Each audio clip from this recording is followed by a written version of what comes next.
ಮಹಾಶಿವರಾತ್ರಿ ಅಂದ್ರೆ ಬರೀ ಒಂದು ಹಬ್ಬ ಮಾತ್ರ ಅಲ್ಲ, ಇದ್ರ ಹಿಂದೆ ಒಂದು ದೊಡ್ಡ ವಿಜ್ಞಾನನೇ ಅಡಗಿದೆ. ಇದೇ ದಿನ ಶಿವ ಮತ್ತೆ ಪಾರ್ವತಿ ಮದುವೆ ಆದ್ರಂತೆ. ಬರೀ ಮದುವೆ ಮಾತ್ರ ಅಲ್ಲ, ಇವತ್ತು ಶಿವ ಅಂದ್ರೆ ಪ್ಯೂರ್ ಕಾನ್ಶಿಯಸ್ನೆಸ್ ಮತ್ತೆ ಶಕ್ತಿ ಅಂತ ಅಂದ್ರೆ ಲೈಫ್ ಎನರ್ಜಿ, ಇವೆರಡು ಒಂದಾಗಿರುವಂತ ದಿನ. ನಮ್ಮೆಲ್ಲರೊಳಗಡೆನೂ ಶಕ್ತಿ ಅಡಗಿದಾಳೆ. ಜೀವನದಲ್ಲಿ ನಾವು ಮಾಡಬೇಕು ಅನ್ಕೊಂಡಿರೋ ಎಲ್ಲಾ ಕೆಲ್ಸಕ್ಕೂ ಬೇಕಾಗಿರುವಂತ ಧೈರ್ಯ, ಬುದ್ಧಿವಂತಿಕೆ ಹಾಗೆ ಚೈತನ್ಯ, ಇವೆಲ್ಲನೂ ಶಕ್ತಿ.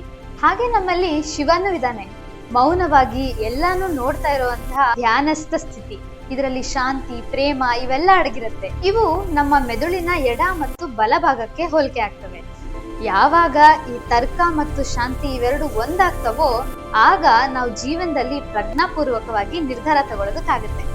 ಹಾಗಾಗಿ ಮಹಾಶಿವರಾತ್ರಿ ಅನ್ನೋದು ನಮ್ಮೊಳಗಡೆ ಇರುವಂತಹ ಶಿವ ಮತ್ತು ಶಕ್ತಿ ಇವೆರಡನ್ನು ಒಂದುಗೂಡಿಸ್ಕೊಂಡು ಚೈತನ್ಯವಾಗಿ ಇಟ್ಕೊಂಡಿರ್ಬೇಕು ಅಂತ ನಮ್ಗೆ ನೆನಪು ಮಾಡುವಂತಹ ಒಂದು ವಿಶೇಷ ದಿನ.